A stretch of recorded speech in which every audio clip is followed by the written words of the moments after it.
fin 2007, nous avons signé l'acte d'acquisition avec Jet Industries.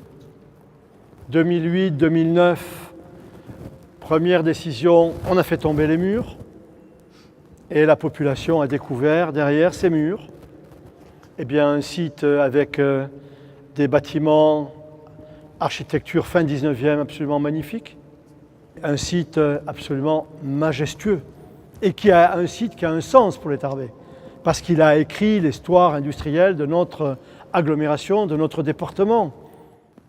Aujourd'hui, nous présentons une mutation significative dans le développement de la ville de Tarbes. La reconversion du site de Jet Industries en nouvelle zone urbaine. Équipements structurants, aménagements urbains sont incontestablement des vecteurs forts de développement et surtout de réappropriation de la ville par ses habitants. Aujourd'hui, il y a plus de 1000 personnes qui travaillent sur ce site. Plus de 1000 personnes.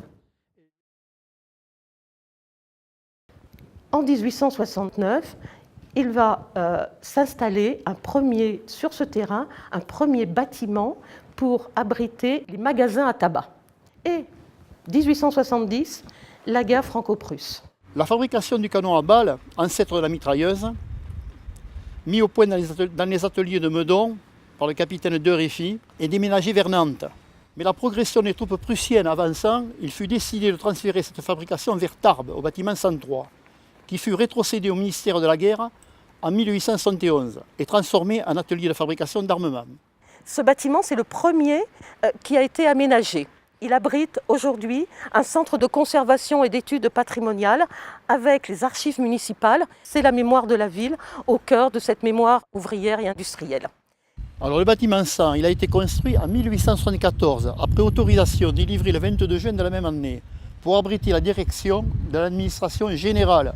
Plus tard, bâtiment de la direction et aujourd'hui, maison des associations. Voilà. Ça, c'est pour vous.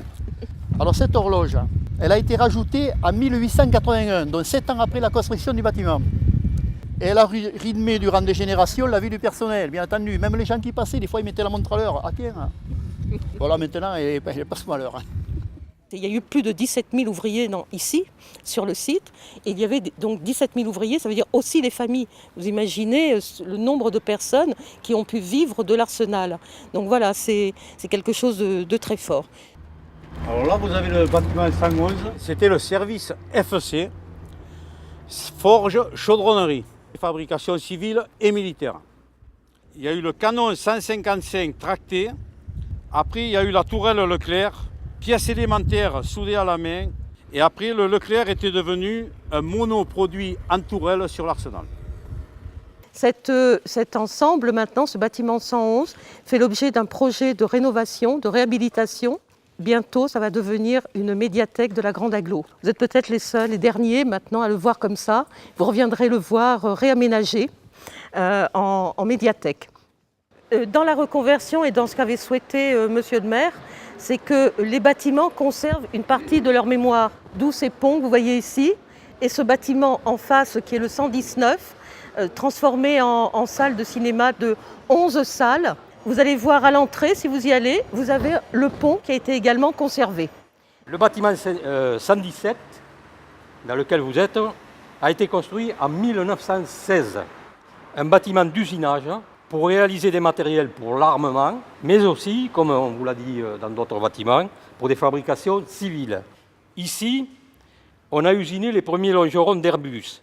On peut également citer des éléments de suspension des TGV pour Alstom. La première fusée qui inaugure le centre de Kourou, 9 avril 68, c'est une fusée Véronique. On en a fabriqué 49 ici. Et donc là, on accrochait le propulseur et on testait sa puissance. Donc ce que vous imaginez pas, c'est que c'est un bloc de béton. Donc il n'a pas été démoli parce que c'est un bloc de béton, il fallait que ça tienne la puissance. Et donc quand c'était suffisamment puissant, donc c'était conforme au cahier des charges.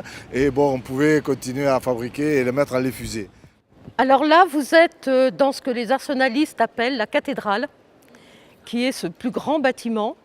Et cathédrale, d'abord par ses dimensions, ce sont des toitures en arête, avec un côté couvert en tuiles et l'autre côté vitré pour amener de la lumière. Ici, vous le comprenez, on faisait de la très grosse mécanique. La taille du bâtiment, avec ces énormes ponts roulants, je précise d'ailleurs qu'il y avait un pont roulant dehors aussi, avec ces énormes ponts roulants et ces machines de très grande capacité, en faisait un outil unique en son genre dans la région et en France. Ici, on traitait à la fois, toujours pareil, des matériels militaires, mais aussi des matériels civils. Par exemple, pour la centrale, on a travaillé pour la centrale de Pragnères. C'est ici aussi qu'ont été tournés les arbres porte-hélices des paquebots France et Ville d'Alger.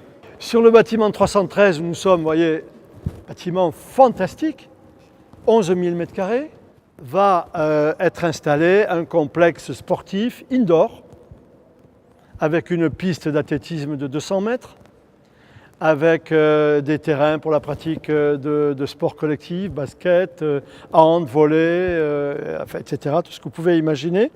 J'ai considéré que la ville avait donc un devoir, un double devoir. Le devoir de respecter l'histoire de ce site et le deuxième devoir de respecter ce qu'il représentait sur le plan du patrimoine architectural.